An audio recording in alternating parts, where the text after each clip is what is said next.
Welcome, everybody, back to the People Process Progress podcast. I'm here with Jennifer Prevette of the Burg Box. We're continuing the New River Valley series, right? So the people process and progress that people have made in the New River Valley and Blacksburg and Christiansburg and Radford and Galax we're going to go to in Pulaski, all these areas. So we're going to learn more about Jennifer, where she came from, how she got to the Burg Box, which you can see her on the table, which we'll really dive into. So Jennifer, thanks so much for being here. I really appreciate your time, and it's good to see you again. You're welcome. Thank you for having me. You bet. You bet. So let's jump in and let folks know, like, where are you from? Where'd you grow up? And then, come to how you came to the New River Valley in Blacksburg. Yeah. I grew up outside of Annapolis, Maryland, suburbs cool. of Annapolis, between Baltimore and Annapolis. My parents lived there 36 years. Wow. They ended up migrating down to Blacksburg as well after we did. But so I grew up there and went to Virginia Tech for college. Nice. And met my husband here. We migrated up to Northern Virginia, as a lot do after Tech. And we were up there for about 14 years and then had opportunities. We'd been trying to sort of get out. It's kind of a love-hate up there. Yeah. Traffic and busyness, but growing family, wanted to sort of get out and just kind of opened up our scope of looking for new jobs and stuff like that. And Blacksburg became a possibility. So a firm that my husband had worked for before had a Blacksburg office. Oh, nice. So that's how we ended up here. That's cool. Yeah. Was Annapolis, did your parents end up there from a Navy connection or just their family was from that area? Or No. Both my parents were from Pennsylvania, Southern Pennsylvania. Oh, cool. My dad was in chemical sales. And so it just was a central location, like the Mid-Atlantic was his region. Okay. And so being close to Baltimore Airport, easy transportation, they landed in a suburb of there. Right. So, that's neat. Yeah. It's a great place to grow up, actually. I bet. We always stayed, when I was in the Navy, I was at Bethesda, so we used to go up there. And then Wendy and I, we met, we were in Rockville, Germantown, Gaithersburg. And so we'd go up there near Annapolis. Our first date was the Renaissance Festival, which is right in that area. We would go every year. Yeah. Yes. It's amazing. Yes. The first exposures to mead and turkey legs and like legit jousting, knocking each other off this horse. We're like, holy smokes. But it was good neutral ground for first date for anybody that's got one, right? Because you're like, let's just go to this place. We could leave. It's such a magical place, though. You go in and you just like get transported into this, medieval town. Yeah. And it's amazing. Some folks are way into it. They live in the festival. Yes. I don't think just during the festival, like all the time. Year round. I think they visit all the different ones around the country. Yes. There's a whole circuit of them. Which is cool. That's one thing I haven't done in this area yet is gone to, more so I guess we have the Highland Games, like in the, I think in the Radford area and stuff. I don't know of a Renaissance Festival here, but something to do. Compare the mead from the Maryland area and this area or something and see how it goes. But do you remember Johnny Fox, the sword swallower? No. Oh, he was... I wasn't really probably paying a lot of attention. We went every year growing up. Oh, so you got more reps. Right, real close. By there. So, yeah, it was wild getting there because it was way through the woods. And then, of course, it backed up. I mean, they have to generate some good money because it was always, which is great. Yeah. It was always very busy and waiting in line and stuff. But one year, my friends and I were like, let's wear kilts. And we're like, getting away. Because I think Braveheart had come out. It was in the 90s when we were there, or late 90s and stuff. So. But cool stuff. So Blacksburg for work, which is, as others, and very different landscape than where you came from, right? Yes. Again, that Northern Virginia, like you said, love, hate. Yeah. For me, I work, for a company out of Richmond, and I come back and I'm like, the mountains, we're back, we're here. How was that adjustment from the, suburban, urban area of Northern Virginia to the mountains? Did you all kind of jump into, hey, let's go outside? Or was there oh my gosh, it's so dark at night here and there's, a lot going on? Or were you, I guess in Annapolis, you get kind of a mix of that, yeah. Yeah. It was funny. We made the decision and it was Labor Day weekend and the kids were starting school up there. Oh, wow. And we felt like we couldn't tell them because they were starting a brand new school year. Right. And so we waited about a month because he started his job at end of September. Okay. So he moved here and stayed in an Airbnb for 3 months. I stayed up there and let the kids do school for a semester. Right. And then we moved mid-year. December 20th, we moved, which do not recommend. Oh, wow. That was crazy. That's a tough time.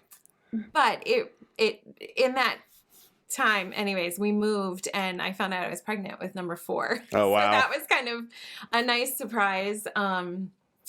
But the adjustment was, it wasn't too hard because we knew Blacksburg. We both, he was in grad school here, I was in undergrad, and we met during my last year and his second year.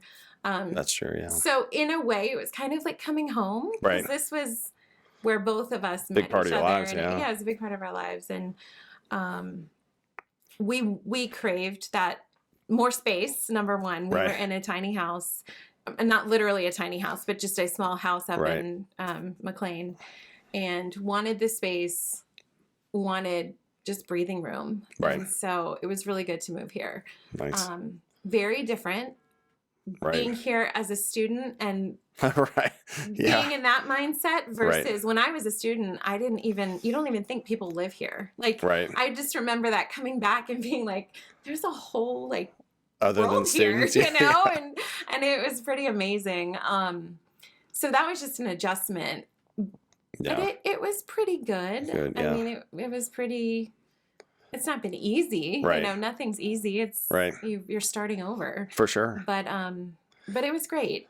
Being a local, it's funny because you hear that about the opposite of it. You're like, oh, these students, and you're like, yeah, but the students keep the town alive. You know, it's like this whole back and forth. Exactly. And it's silly, but you know, I'm glad for all parties involved. Yeah. People that are local and speaking students, of that, like one sort of byproduct of the Burg Box, like just jumping right in. Yeah.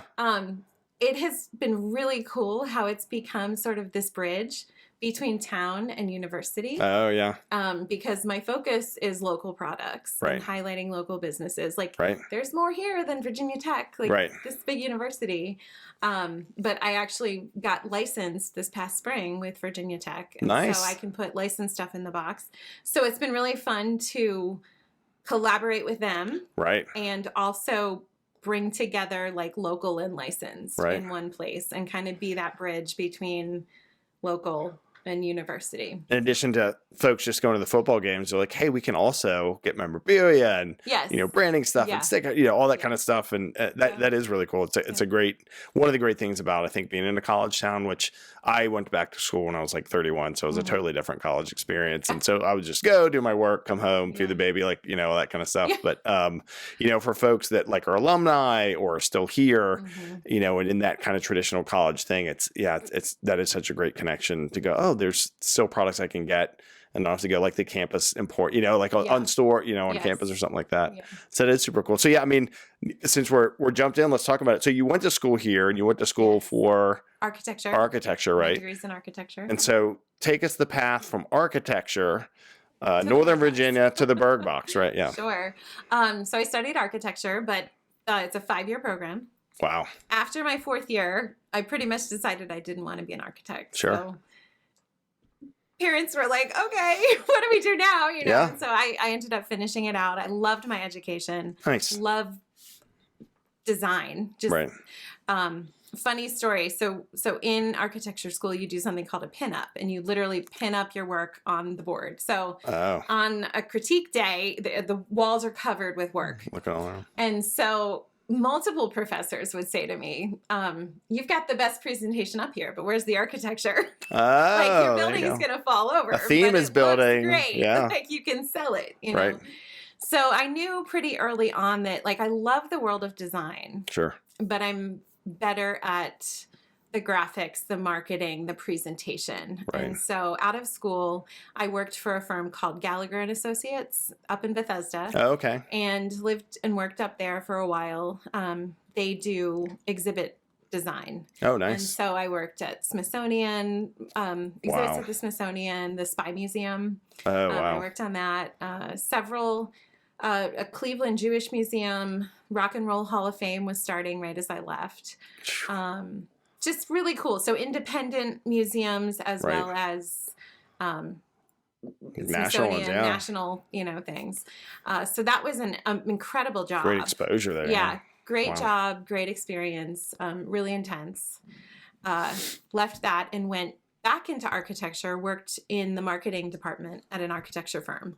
And so that was a great experience of sort of knowing the world of architecture, having learned it in school, and knowing the words and the lingo and the, you know, what they were talking about, but then being the one to do the presentations and the proposals and the oh, gotcha. Yeah. Seems like a bridge kind of, right? Of the, whether it like not having to do like the technical stuff, or did you, but then also sell it? No, it was, I was in the marketing well. side. And so the architects were doing the work and feeding us stuff to put proposals together to get new work. It sounds like getting things and then presenting them well for other people. Yeah. Like, you know, like the Burg Box, right? Yes, like, you know, we're like building on, that's cool.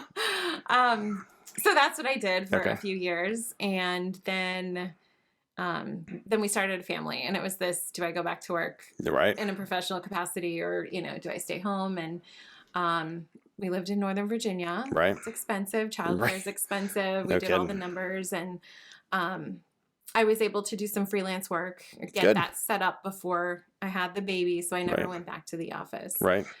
So fast forward, we have 4 children. Had 3 up there, and then, like I said, one down here. But I did freelance work, sort of, it ebbed and flowed, you know, as we would have a baby, and, you know, I'd get to a place where I could do some work. And, so I have had my sort of my toe in the door, you know, of the design world.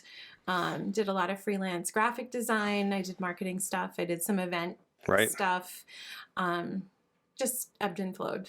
I mean, and then you make a big jump to life creation and life, like, well, keeping kids alive, like, and talk about, you know, packaging things, structure, you know, parenting for parents out there is no joke. If you're not a parent yet, it's no joke, but well worth it, we'll say, every day we'll, you know, argue that kind of thing. But, but I would say, you know, and the decision you made, a lot of women make, a lot of families make, and so thanks, I'm sure, on behalf of your kids for doing that, and your husband and everybody else. What did you take, or what do you take now from being a parent, because you're still a parent, right? And from that transition from your world before that kind of took you toward the Burg Box, right? From raising kids, which is an infinite list of projects and programs itself, from the world of architecture, that kind of helped you get to a point to start the Burg Box. Sure. I think there's a lot of factors. I have a strong faith, and for a while, you know, being a parent is great. I had this itch to, like, want to do something else and be productive and use my gifts and do something that I enjoy, you know? And so for several years, we were homeschooling. We were on that journey too for a while, not because of COVID. Did it prior to COVID, but COVID hit, and we just kept doing ahead of the curve. Already in process, you know, so it worked out well. Good. So we homeschooled for about 5 years, and just sort of during that, there was this itch to be like, I want to do something. I want to get back into something. Didn't know what it was. Prayed about it, you know, talked to friends about it. Just was kind of open. And then, of course, COVID hit. And that's when this kind of, the idea of this started. We used to Airbnb our house for football games and graduation. And every year we would have groups of friends come and just stay and go to a game or whatever, visit Blacksburg. And, of course, during COVID, everything shut down. Everything was canceled. Games were canceled. I mean, everything. And there was a point when I was like, there has to be a way to send a little bit of Blacksburg to them, because they couldn't get here like they normally, you know, do every year. And so I went out looking. There wasn't anything. Nothing existed. So went to the farmer's market, gathered things. You know, went to Mill Mountain, got coffee, went all around town, and just collected things and kind of made these care packages. Nice. And other friends started asking me to do them for them. You know, they would buy them from me to send to their friends. And so some other friends were like, I think you might have something here. Like the other people might want this. Right. So it was never really intended to be a business. Like, hey, I'm going to do this. Yeah. And it just kind of organically happened. And it was great. And it revealed that there was sort of a void in the market for something like this. Right. I think the point when I realized there was real potential was when a couple local realtors came to me and said, this would be a great closing gift or a great welcome to Blacksburg gift. Right, and absolutely. I was like, so then the light bulbs the business went off line. And that's cool. It was like, there's something here. Right. And so that's been really exciting. And I think I've had this entrepreneurial bug in me, like for a very long time. It's just, like I said, I don't have a business background. Right. It's architecture. So I never pursued business necessarily, but it just kind of landed in my lap. But I do think that it was a huge, just how it started and where it's gone. It has really been a beautiful coming together of my passions and skills and talents. Just the creativity, the design, the coming up with new products with local vendors, local restaurants, saying, hey, can you package up your signature sauce so I can send a little bit of it, out to alumni or whatever. Yeah. And then just hospitality is a big thing for me. I love hosting and so this sort of brings that piece together as well. So it's really been a beautiful way for me to, I feel, use my gifts and create something that didn't exist before. That's awesome. And in a time when we were and had to be disconnected, connecting people, right? And even now, I mean, even, after COVID where we can be closer than 60, all this stuff, right? We're digitally now more empowered to not be connected, like working remote or hybrid or whatever, or just, people in their phones more, you drive down the street and we have a great transit system, but you see everyone they're just head down everywhere. Exactly. And so to your point, whether it's, a local box here between people or that's shipped out to alumni or something. To alumni, that's a great, connection that we talked about of just, being humans and connection. And a thing that I've talked about and put in, I wrote a book called The Stability Equation about, these 7 pillars, and one of them's connection, because I read Johan Hari's Lost Connections book, which if you haven't, awesome. Okay. Which talks a lot about, a lot of people are depressed or anxious or upset or something because they're so disconnected, they isolate, that kind of stuff. And one of the great examples is a community came together. They came together over, like, they were going to shut down this whole apartment building. So, a different cause, but they came together and they all started being happier and doing better. It was like this shared thing. So the hearing people think, or talk about, well, oh, this is a great idea and this might help other folks. And then standing that up, it is to me on the same vein of folks can really go, yeah, have you seen, like you mentioned folks, no, and oh, you're with the Burg Box and I love those and that's cool. Is the same thing. And I think just connection is so important these days, right? Even to me, I'm always the guy that makes fun of people that aren't on camera. If we're on a call, I'm like, hey, is your camera broken? Let's see, what's going on. Sure, everybody's tired of that same joke, but in person and sending a piece of this area out because it's so beautiful and, all the stuff here, the local crafts. We went to, I think, a market at one of the local wineries and, the soaps and like all the stuff you can get. It's super cool. Yeah. Super cool. So you brought up a couple of points that I just want to hit on. Absolutely. The fact that it's connecting people, through a gift, but also so many people talk about wanting to support small and local. Mm-hmm. It's hard. When it comes down to it, it's so easy to just pull up Amazon and hit that button and it ships, you know? So that was another thing, just to be able to connect people with local artisans, local restaurants, local, bakeries, whatever. Right. So connecting them to support local, small and local, and also the gift that connects the giver and the receiver. You know? So it's kind of a win-win all around.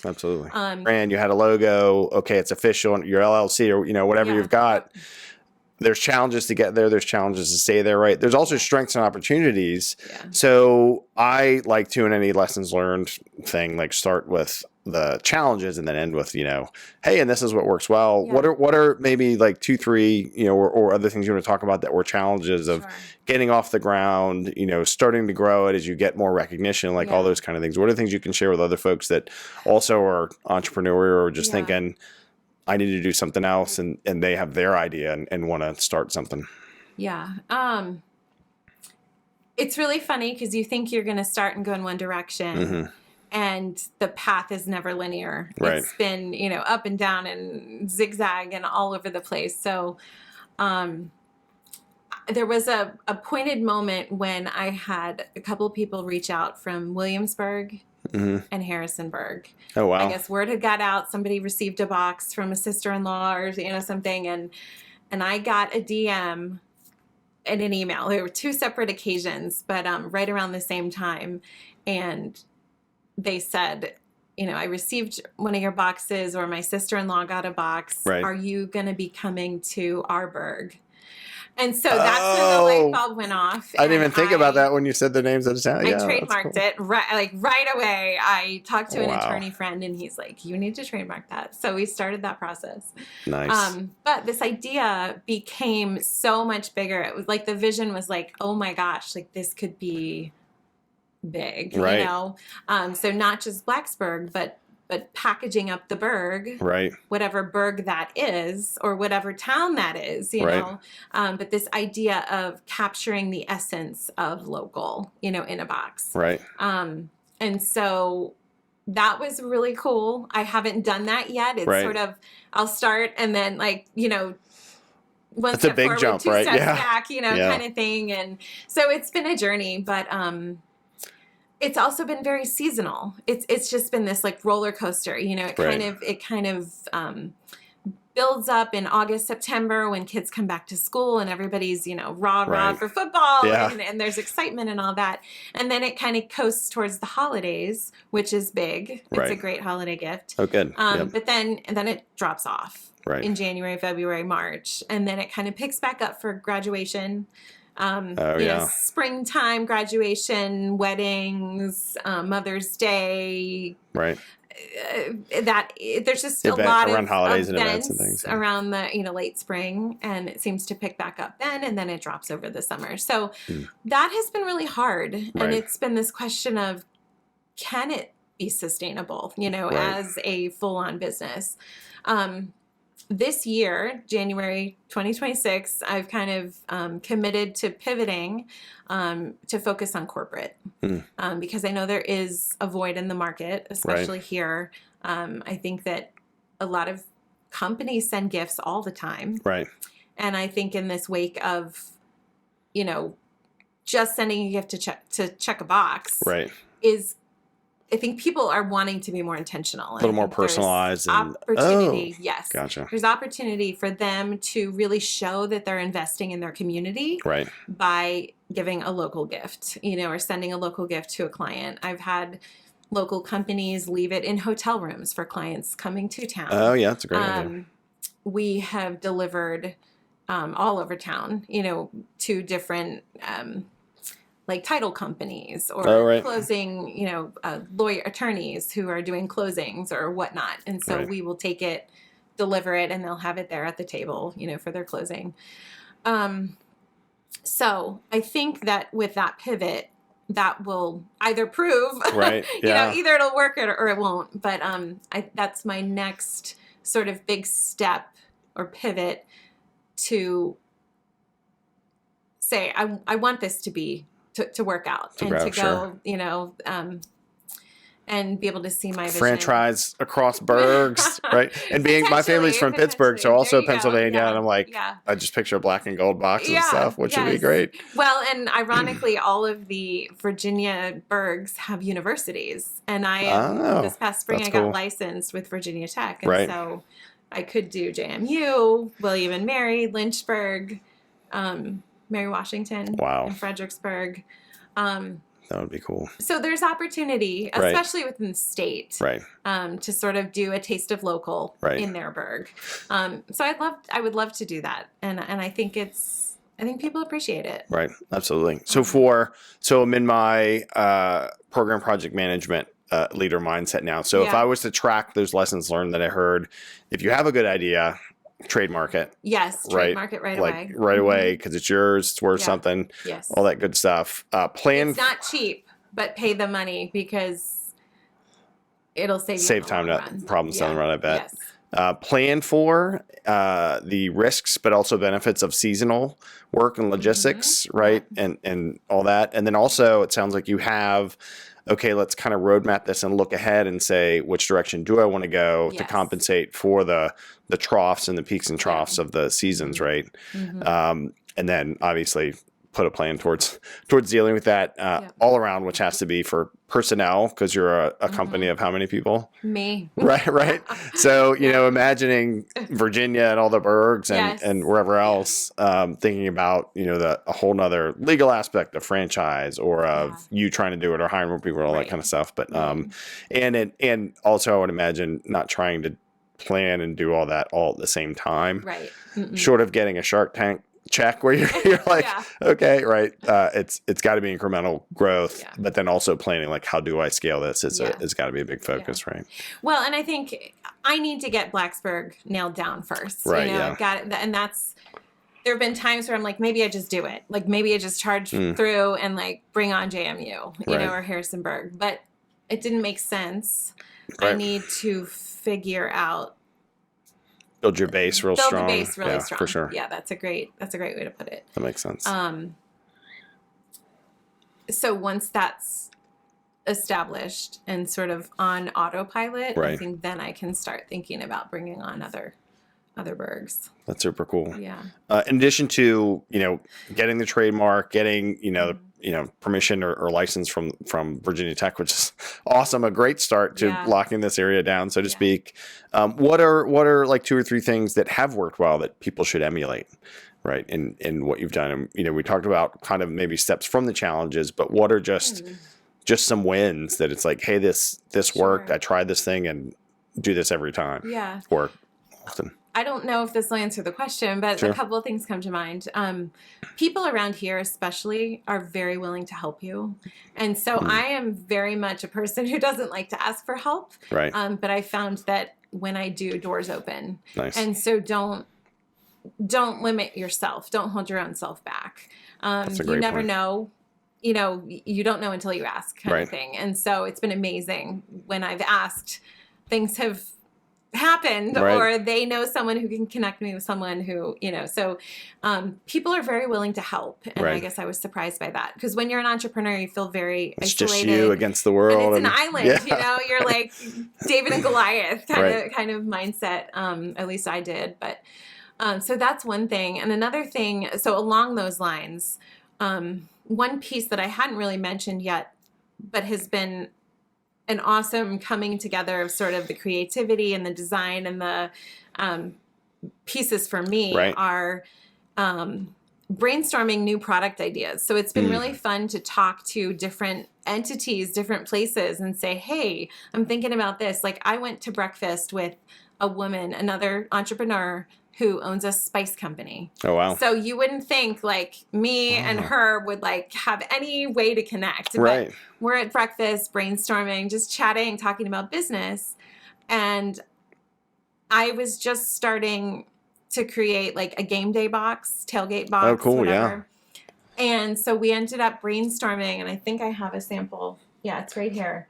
Sandman Oh, nice. Spice. Oh, no kidding. And that's so cool. We created that. It didn't exist, so we created a brand new product. Sandman is played before every Virginia Tech football game and the whole stadium. If you haven't watched the intro, People Process Progress YouTube channel, I got one, just self-promotion. But yes, best intro in college football. Amazing.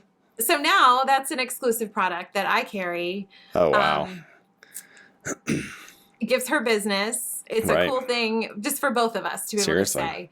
The Palisades is a local restaurant, sort of out in the middle of nowhere, but it's award-winning, fabulous food, very farm to table. Right.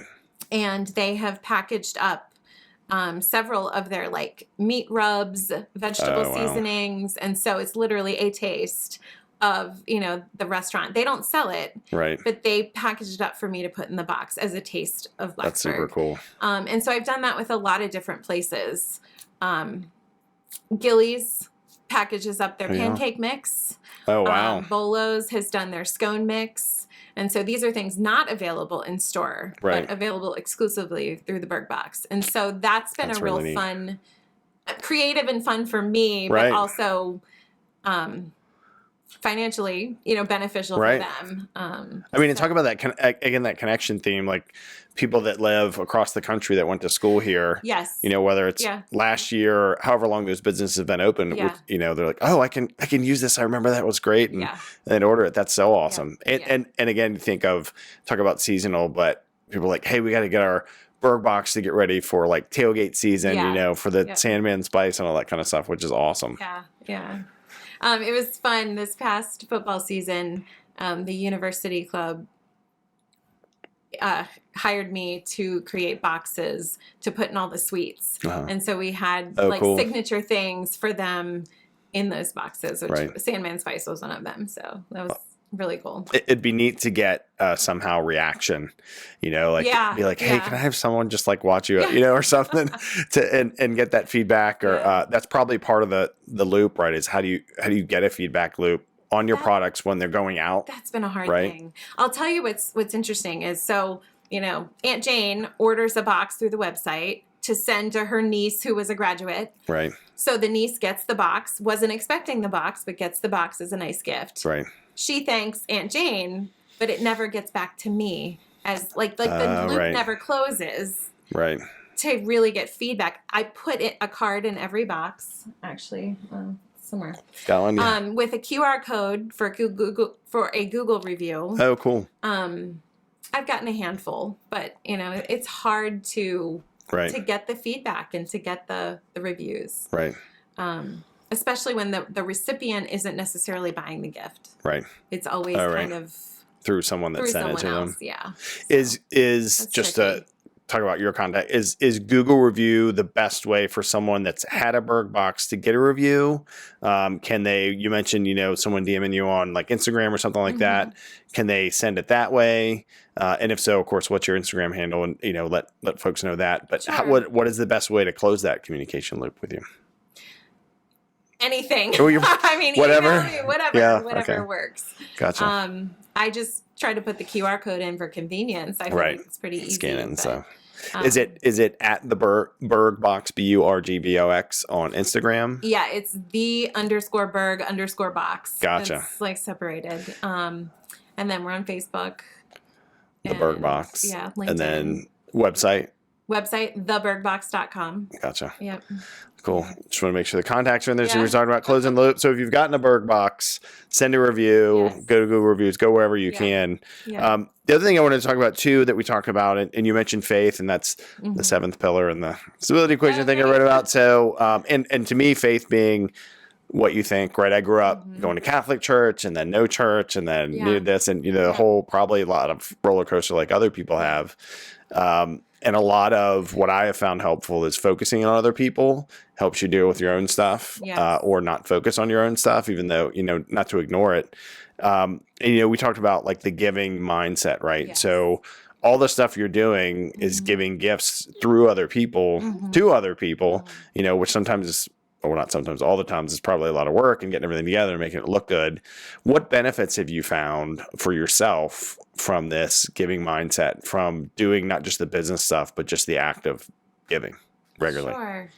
Well, it's very gratifying. It's, sort of selfishly, like I love it. I love knowing that someone's going to be surprised when they open it, or excited, or just know that they're loved and valued, One thing that I started doing is I pray over every box before it goes out. Nice. That's just my way of being like, I hope whoever receives this is blessed, in some way. And so that's just a small way, I think, for me to infuse, just a blessing. Good stuff. So That's awesome. Yeah. That's amazing.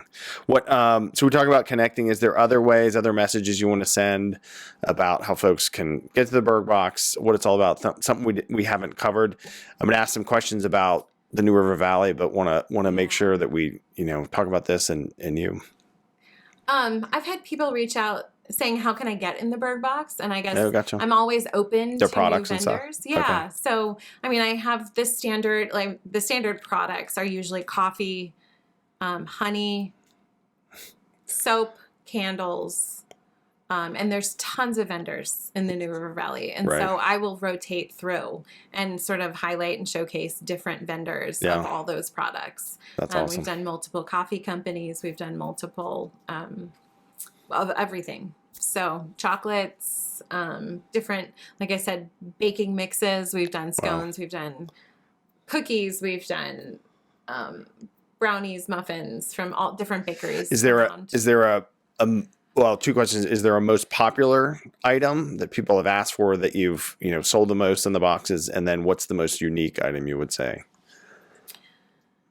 The most popular box, I would say, is the game day box. Gotcha. That seems to be the most popular. Right. And then a close second would be the holiday box. And I try to have a locally made ornament every year from a local artisan. This year they were beautiful ceramic. Wow. State of Virginia. And we've had woodworkers do them in the past. That's nice. Most unique product.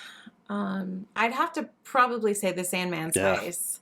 Seems pretty neat. That's one of the cool ones that was especially how it came to be, right? Yeah. I was going to say. Yeah, exactly. So for folks that are going to be, we have a while before we see this new era of Virginia Tech football, right? That's going to happen. I know. What is in the game day box, or is it a variety? Just to give folks or talk through like a preview of that one, since it's, a very popular item, and get ahead of the curve before people start stocking up for their tailgates and such, or gifting. Sure. Well, I have photos on the website, but and it's currently sold out because I haven't restocked the product yet.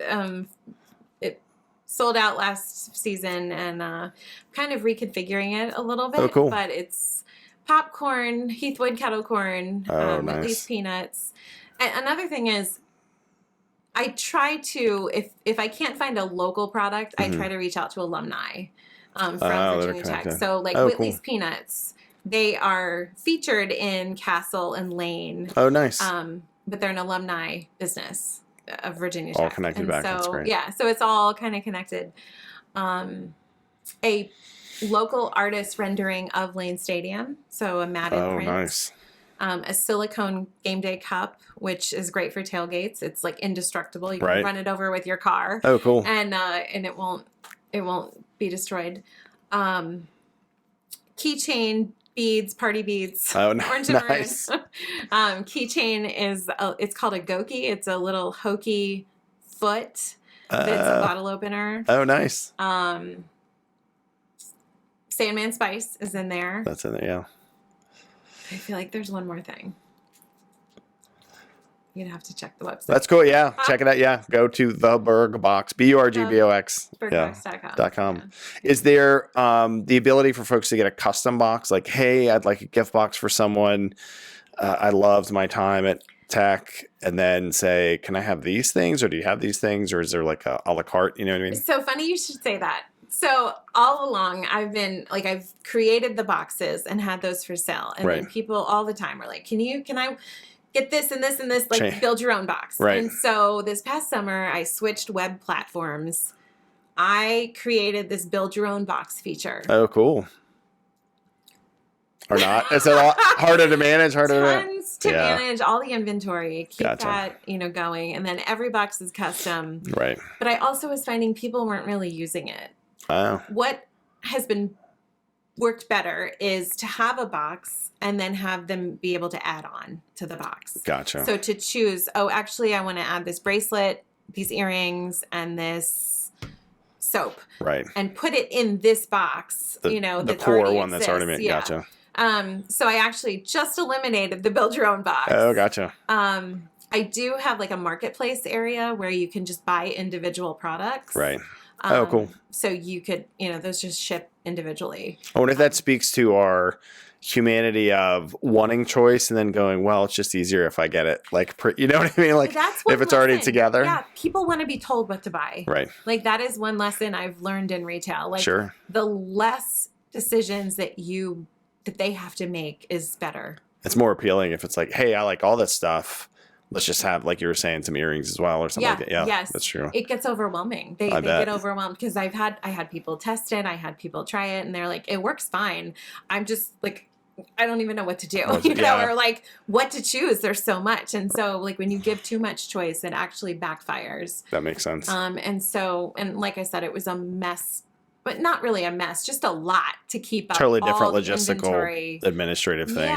Yeah. And then an order comes in and it just takes so much more time because you're, right. Every single one is custom. Different system too, I'd imagine. Like if you have, I'm just using a random number, like 5 set boxes for different things. Yes. And you're like, your bins can be set up. So it's like, get this, right? Exactly. Whereas you're like, I got to go over here and then I got to go over there. And then over there. So, logistical layout and planning and all that kind of stuff. But so it's interesting. So choose a box, add stuff to it. If you get something, when you get something, that's pretty awesome. Mm-hmm. So now I have some questions about the New River Valley. Okay. So to let folks, whether they're from here or not, we'll hear opinions. What do they think? Do they agree? Do they not? Who knows? Yeah. So the first one is, what keeps you around here? What keeps you grounded in this area? This place is really special. Mm-hmm.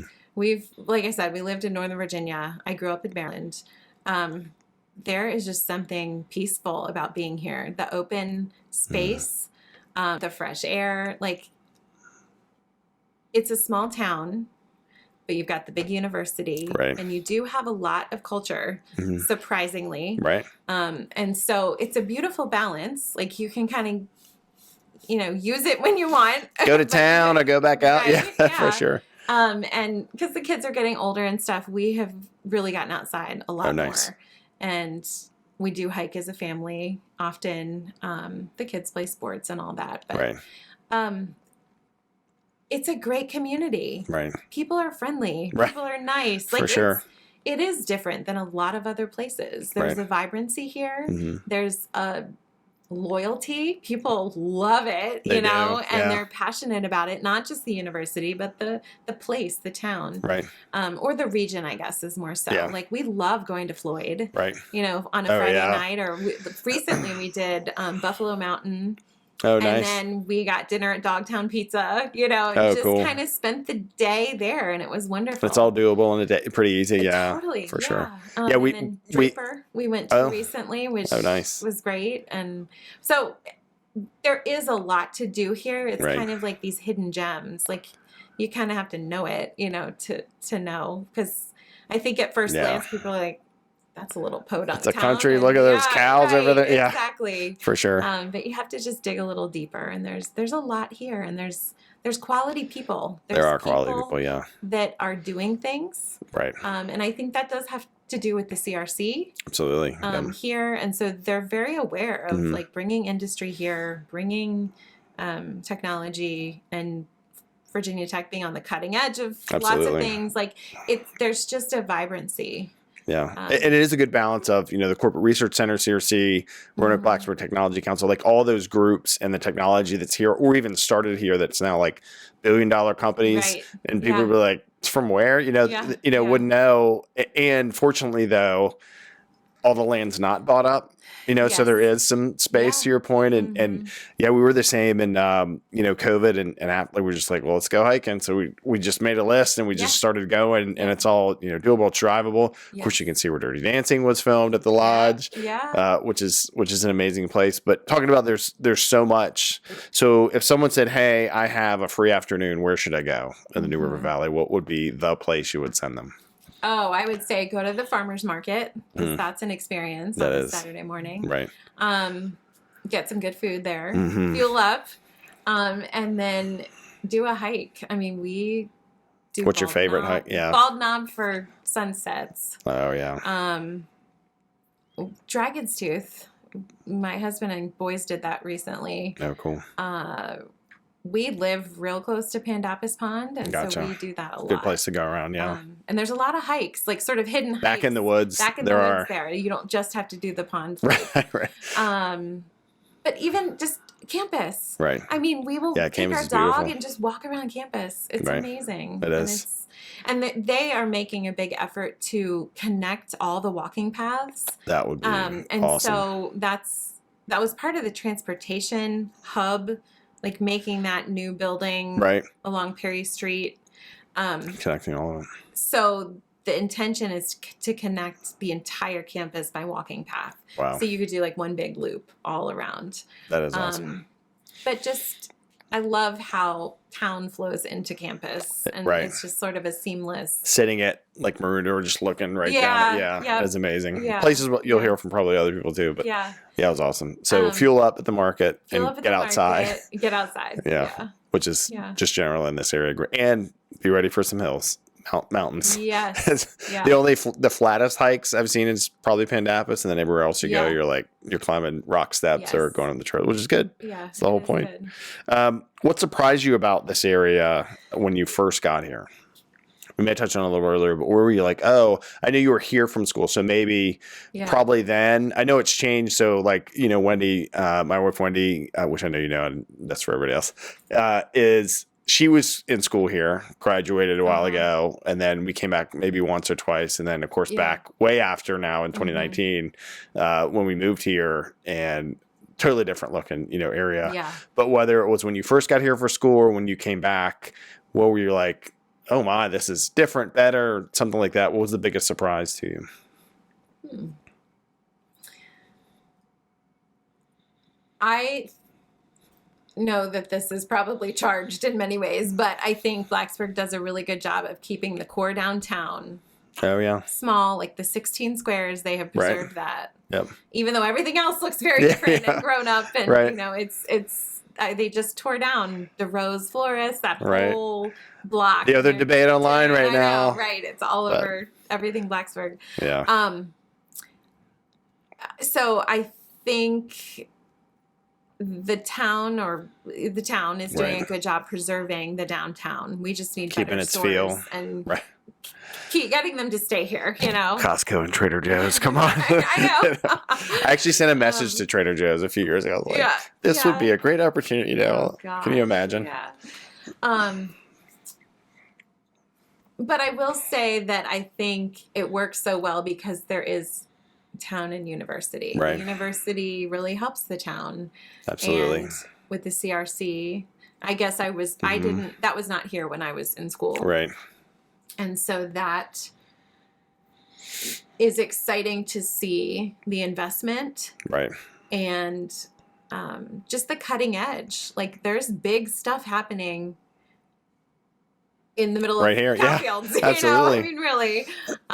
Leading autonomous vehicles and drones and new technology and 3D print. Yeah, it is amazing because driving by you would on 460 to be like, oh, what's that? Yeah. So the sense of like, oh gosh, we're leaving the city, we're leaving culture, we're leaving, all this stuff to go down to this tiny little town. I mean, people thought we were crazy. I bet. But we came down here and we're like, actually, it's like this little hidden gem, and you get a great quality of life. Absolutely. But you still have, like, there's stuff going on. You can still see performances at the Center for the Arts. Right, yeah. Now that it changed names. Yeah. Small town, plenty to do. It is less, we'll say, than like a Northern Virginia or a big city or something like that, but it fits because we also have beautiful mountains and, of course, national championship football team next year. Yep. So it's going to be awesome. Come to the New River Valley, fuel up, get outside. But first, go to the Burg Box website and get whatever box you want, add some stuff to it. Yeah. Remind us how we can connect with you, all the platforms that you're on. Instagram, Facebook, LinkedIn, and then the website. And we'll put that in the show notes. Of course, peopleprocessprogress.com. I've been Kevin Pinnell. This is Jennifer Prevette with the Burg Box. Yep. I hope these lessons and this discussion was helpful to everybody as well. Again, keep that giving mindset in all the things you do and give somebody a Burg Box. Thank you, everybody. Thanks.